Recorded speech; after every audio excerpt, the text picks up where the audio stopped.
before y'all start running and this and that and all that, and this is not a moral debate. I don't have a problem with pot. I really don't. I think it can create problems, but so can everything else. But that being said, I'm not going to get on I'm not going to stand on moral high ground here, because this video isn't about moral high ground. This is about freedom. So let me tell you a short story. I have a family member that lives in Canada. They're Canadian, where pot is recreationally. It's legal recreationally. There we go. But the government went and they have totally strong-armed every aspect to it. They boxed it in. So when they were getting ready to take over the production of it, because the government runs the production of it too, they hired a bunch of efficiency experts and government types who wanted to mass produce it rather than doing it the way all the black market guys had been doing it for years. And even the black market guys that they hired that were like, hey, this is not the way to do it. It's not going to work. And the government effed it up so bad that the black market now is stronger than ever. I mean, it really is.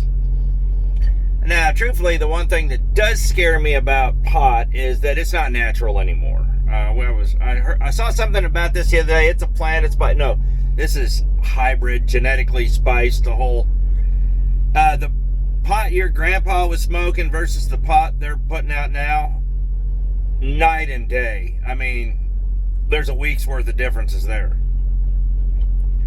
It'll get you, what's the word from the movie Friday? It'll get you high. Yeah. But let's not even talk about that. First of all, I'm going to tell you that most of the people's arguments are disingenuous. Be straight. You just want to get high. Okay, that's fine. Don't have a problem with that. My problem lies into the government. So if the government goes and legalizes pot, they're like, oh, just do it like pot and tax it and do it like you do alcohol. You do not want that. You do not want that. Because what's going to end up happening is the USDA is going to get involved. And then the FDA is going to be right on its heels. So what did they do to cigarettes? They took a raw plant. Well, it's raw. They have to process it. Nicotine, caffeine, sugar, tar. All those same things that they put into cigarettes, they're going to put into your pot. Then, of course, they're going to have to hire somebody to do it. So, hey, enter big tobacco. They're going to take it over. And you remember me talking about why do cigarettes cost so much? It's a racket. If you think the cigarette racket's bad, wait till you see the pot racket. And then they're going to start enacting a bunch of old, antiquated laws that they really don't enforce anymore, but that are still on the books. And most of them have to do with bootlegging. Now you're like, well, bootlegging's liquor. No, it is not. Bootlegging is the untaxed movement of any controlled item, of any taxed item. If you're moving an item that's supposed to be taxed, alcohol, cigarettes, prescriptions, money, anything, remember that the money game's going to be strong here. If it's an item that's supposed to have taxes attached to it, it's automatically the Department of the Treasury will be in on it. So you're going to have the ATF going after the black market. You're going to be like, well, there will be no need for a black market. Yes, there will. Because you're going to realize that you get better pot through the black market. You're going to get better strains. You're going to get better growth. It's not going to be contaminated like it is now. You're not going to have Monsanto raising your pot. This is why you don't want it legal.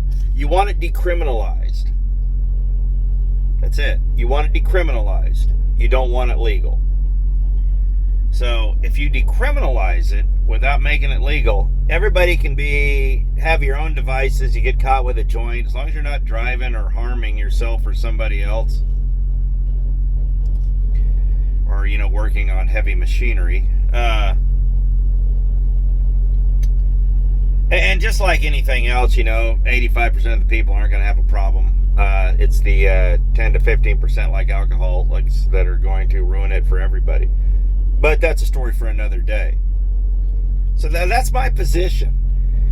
And I think I make a really good argument. If you want it, and you want the freedom that goes along with possessing it, and you want the freedom to basically just grow a plant or just buy it from a guy behind the pharmacy, rather than having to spend $15 to $20 for a pack of smokes, which is what's going to happen once you get people like Marlboro and Monsanto in on it, then you're going to have more freedom. It's going to be better, and you're not going to be supporting these. The government has better things to do. They're not going to be using our tax dollars to do this. You see what I'm getting at. You see what I'm getting at. So, food for thought.